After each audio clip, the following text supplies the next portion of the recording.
आतंकवाद के खिलाफ लड़ाई में भारत और अमेरिका दृढ़ता से साथ खड़े रहे। 2008 Mumbai terrorist attack to face justice in India. So he's going to be going back to India to face justice.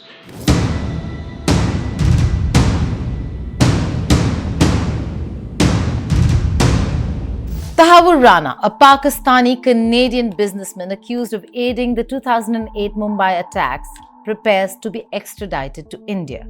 A convicted terrorist in the United States of America, Rana now faces graver consequences, potentially death penalty on Indian soil. But there's a catch here. He's Canadian, and Canada staunchly opposes capital punishment. Will Canada step in? Will this be yet another diplomatic war between India and Canada? Or will this redefine global conversation around justice and sovereignty? Hello and welcome. I'm Geeta Mohan and you're watching Statecraft.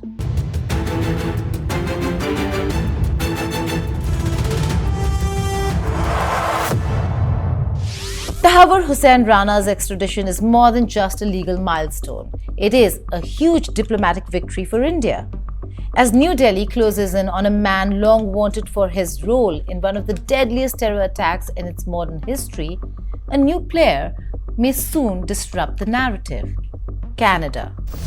Ottawa has a long-standing policy of opposing death penalty, and with Rana being a Canadian citizen, it may pressure India for clemency or assurances. Meanwhile, Rana's legal team continues to raise alarm bells about the treatment of Muslim prisoners in India and the potential for extrajudicial abuse.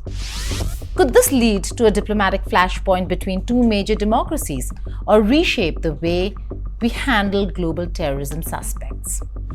For Ottawa, the death penalty is more than a policy. It's a red line. Canada abolished capital punishment in the year 1976 and has since made it a cornerstone of its human rights diplomacy. Whenever Canadian citizens face execution abroad, be it in China, the United States of America, or even the Middle East, what we call West Asia, Ottawa speaks up, loudly or through back channels. In 2019, it went toe-to-toe with Beijing when Robert Schellenberg was sentenced to death for drug trafficking. Canada continues to engage China. The man hasn't been executed yet, but remains on death row. In 2025, despite diplomatic efforts, 4 Canadian dual citizens were executed in China. The message from Canada: we don't kill our own. Don't expect us to stay silent when others do. Now, with Tahawwur Rana at the center of a high-stakes prosecution in India, that same principle could be tested against India, with whom Canada does not have great ties at present. Relations have been strained in recent years over Khalistani extremism, Sikh diaspora politics, and most recently, accusations of Indian involvement in the killing of Hardeep Singh Nijjar in British Columbia. Add to that a high-profile extradition case with the specter of capital punishment, and you have a recipe for diplomatic friction yet again. Tahawwur Hussain Rana is no ordinary fugitive. A former Pakistani military doctor turned Chicago businessman, he has been linked to one of the most meticulously planned terror operations of the 21st century, the 2008 Mumbai terror attacks that killed 166 people and wounded hundreds more. The attacks carried out by Lashkar-e-Taiba militants were meant to paralyze India's financial capital. Instead, they left the world stunned at the scale, brutality, and audacity of the assault. While a US federal court convicted Rana in 2011 for aiding a planned attack on a Danish newspaper and for supporting the Lashkar-e-Taiba, he was acquitted of direct involvement in the Mumbai massacre. Still, India never forgot nor forgave. Finally, the forgive and forget. Do you forgive and forget? You should never forget. It's a big mistake. If you forget, you are not learning the lessons from it. If you forgive, it depends what you are forgiving. some things I would never forgive. If somebody attacked my city, if somebody violated my sovereignty, I would never forgive it. And I would never forget it. So, forgive and forget is nice in personal relations. I think nations need to have longer and better memories. At the heart of India's case is David Coleman Headley, Rana's former friend and a confessed Lashkar-e-Taiba operative. Headley turned government approver and witness and detailed out how Rana helped him pose as a businessman while scouting Mumbai's targets: the Taj Mahal Palace Hotel, the Chabad House, CST railway station, all of which would be drenched in blood days later. Rana's defense: he was duped, used, exploited by Headley. But the Indian National Investigation Agency, that is NIA, doesn't buy it at all. They want him tried, and they want justice for every life lost in 2008. But Rana has his own fears, and he's making sure the world hears them. If he's sent to India, according to his attorneys, he will die in prison. Rana's legal team has argued repeatedly that he will not be safe in India, not because of a trial, but because of what he alleges happens behind the bars, the prison conditions, and the fact that he again has used minority persecution, the alleged minority persecution in India, as an argument. His lawyers point to a long trail of documented abuses inside Indian prisons, particularly against Muslim detainees. They highlight reports of custodial deaths, torture, overcrowding, poor medical care, and even extrajudicial killings under the guise of encounter deaths. Rana, who suffers from Parkinson's, chronic kidney disease, asthma, and heart complications, paints a dire picture that he may never live to see a courtroom, let alone mount a defense. As a Pakistani origin Muslim, his team says he could be a target not just of the state, but of other inmates in a country still haunted by the wounds of Mumbai attacks. His claim: extradition equals execution, whether by the noose or neglect. But the US courts weren't convinced. After years of stalling, arguing, appealing, Tahawwur Rana's legal maneuvers finally ran out of steam. In May 2023, Justice Elena Kagan of the US Supreme Court denied his request to block extradition. That sealed the deal. On the 13th of February 2025, President Donald Trump, back in office, signed the official order. And that brings us to the present. The question is about the fact that you've decided to extradite Tahawwur Rana. Thank you so much. India has been waiting to have him back in India, to bring him to justice. But there are many other elements in the United States of America, particularly Khalistani separatists who've been working against Indian interests.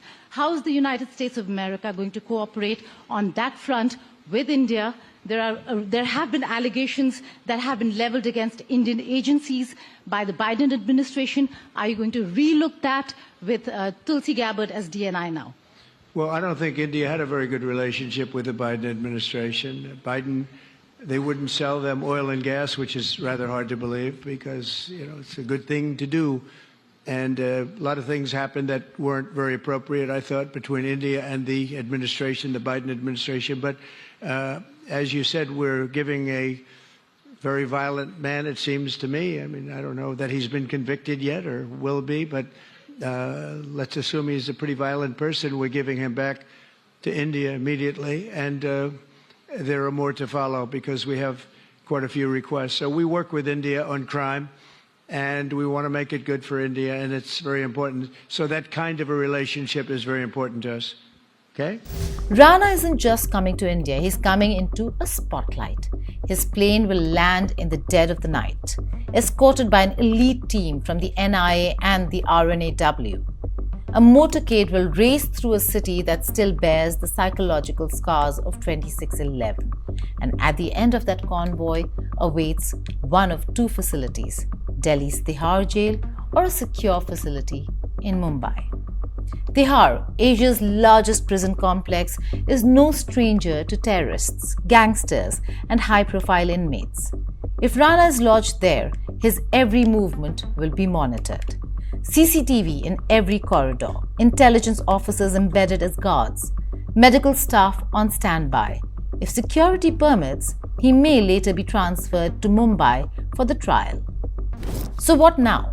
Will Canada intervene? It's likely, quietly at first behind closed doors. That's been the Canadian playbook in previous cases, from China to the US. They don't ask for immunity, just clemency. Not death sentence, just life imprisonment. If India obliges, it avoids a diplomatic flare-up. But if not, Canada could escalate. The matter is that he is being extradited to India not from Canada but from the United States. So unlike, if you remember the case of Abu Salem, when Portugal extradited him to India, there was a deal that was worked out that the death sentence would not be given to this fellow, and we'll make sure of that. And we stuck to the bargain. Now, if, for example, it was Canada which had extradited him under that express provision, then of course we could have probably thrown him in jail for life, and that would be the end of the matter. But in this particular case, he might have been a Canadian citizen. The Canadians can at best seek some kind of consular access to him out here, and maybe we can even give it to them if required. But that is a political call and a diplomatic call. But on what sentence will be passed on him, I don't think we can prejudge how the courts are going to rule, whether they are going to give him a death sentence or they're going to give him a life sentence or whatever they're going to give him. I don't think we should be prejudging that particular aspect. But even if it is death sentence, I don't see why we need to defer to Canada's their demands that death sentence should not be given to a citizen of theirs. They should have made sure that somebody who was living in Canada and who had got Canadian citizenship was not as much as a monster to plan mass murder of Indians sitting in Canada or sitting in the United States. That should have been on the Canadians, isn't it? Shouldn't the Canadians have made sure that these kind of thugs who have found safe haven in Canada, this is just probably the original example, but we've had the example of other Khalistani thugs who have taken refuge in Canada and who have been allowed to function in Canada and carry out all kinds of nefarious activities from Canada. Doesn't it fall upon Canada to act against those characters rather than coming like crying babies to India and asking us to not deliver the punishment that is due to these guys? So I don't see why India would want to defer to Canada on this particular issue. File protests at international forums, rally allies, suspend bilateral discussions, worst case scenario, recall envoys. However, high commissioners to both countries were recalled much earlier because of the diplomatic tensions between the two countries that already exist. India, for its part, has not yet stated whether Rana would face the death penalty. That is for the courts to decide. But the charges, criminal conspiracy, murder, terrorism, are capital offences under Indian laws.